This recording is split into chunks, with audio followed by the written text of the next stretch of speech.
पाकिस्तान में अगले 48 घंटे में ज़ल्ज़ला आने वाला है।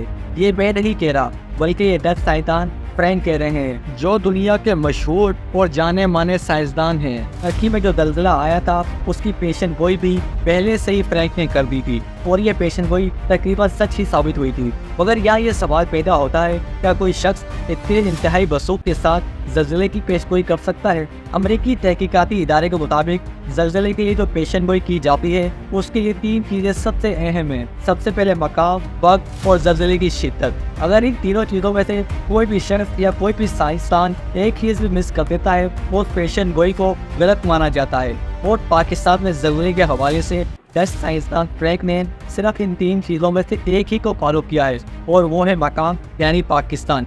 बाकी 2 चीज़ें वक्त और शिद्दत के बारे में डच साइंसदान फ्रैंक ने फिलहाल कुछ नहीं कहा। याद रहे, इससे पहले 6 फरवरी 2023 को तुर्की और शाम में इंतहाई खतरनाक ज़ल्ज़ला आया था जिसकी शिद्दत 7.8 थी।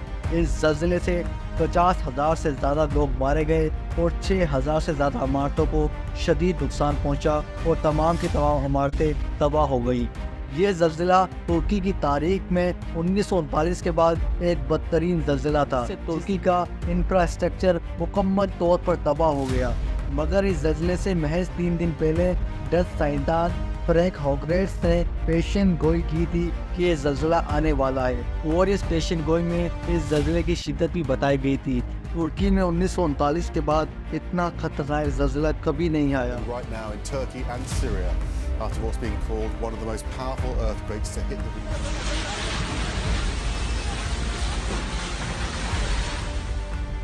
Plate under Turkey is in constant motion. Its faults are mapped, but they're deep underground and it's not known where they might. इस ज़ल्ज़ले की शिद्दत बहुत ज़्यादा थी। इस ज़ल्ज़ले ने तुर्की के तकरीबन 81 सूबों में से 10 सूबों को शदीद मुतासिर किया था।